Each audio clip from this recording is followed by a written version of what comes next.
did a factory speedway bike back when, and just caught my eye. Just beautiful, you know, and it just kind of, that image and shape of a motorcycle stuck in my head for a while. And at the same time, I was trying to decide what to do next time around on a bike, so there we, you know, it wound up working out that way. It's actually a Buell Blast with a Ducati 750 SS head, so I made an overhead cam Buell out of it. I cut the transmission, the Buell transmission out so that I could rotate the cylinder vertical and give it the vintage speedway kind of, you know, the way they were set up. It's a 4-speed pre-unit Triumph transmission behind it that I made a hydraulic clutch setup for. I needed a cool vertical single cylinder engine, you know, that nobody else has, so that's how the engine mess came about, you know.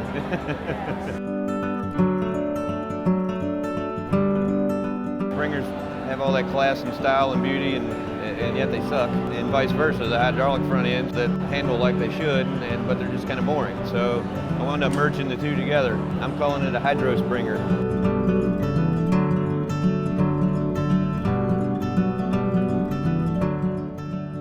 AMD 2012 and wrote an article that to me read, Jeremy Cupp can't do sheet metal.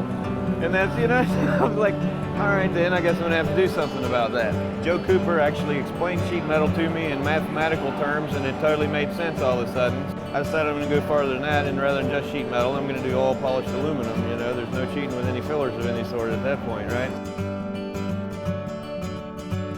Honestly, I said, why didn't nobody use a thumb throttle on a motorcycle? I grew up riding four-wheelers, and you know, they're all like that. I said, you'd think at some point there would have been some motorcycle, and my buddy walks in and he says, man, that's gonna make your thumb tired after a while. And I'm like, that's why they don't do that on motorcycles.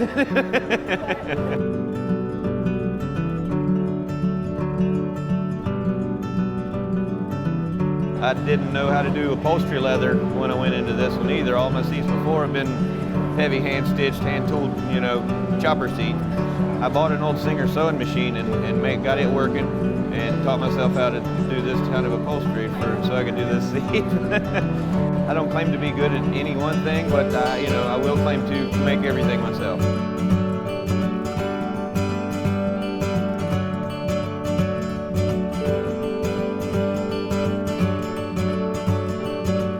This is the hydraulic clutch setup that I mentioned earlier.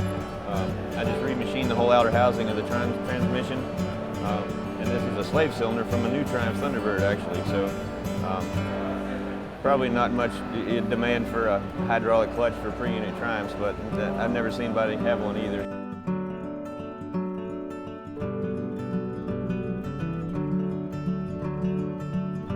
It's a perimeter rotor I just cut from a piece of 440 stainless. I ran two separate J-brake calipers. I kept them on two separate systems. One of them is foot operated and one of them is hand operated. So there's no front brake, but you'll see two levers on the bar.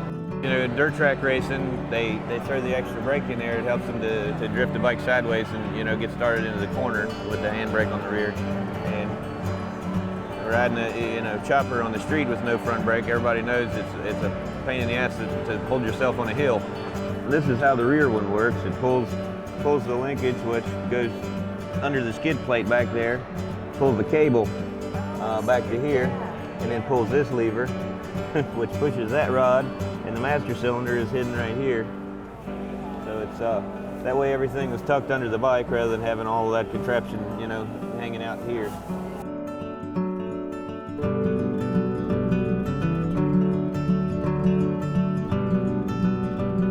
Buy clean fuel, keep it clean. My granddad had the first backhoe in the Shenandoah Valley, and he dug the footers for the Walker manufacturing plant with that backhoe. Well, that was a Farmall tractor with a hand-built backhoe on it. The gas cap on that thing said, buy clean fuel, keep it clean, and I actually have it in the drawer of my toolbox.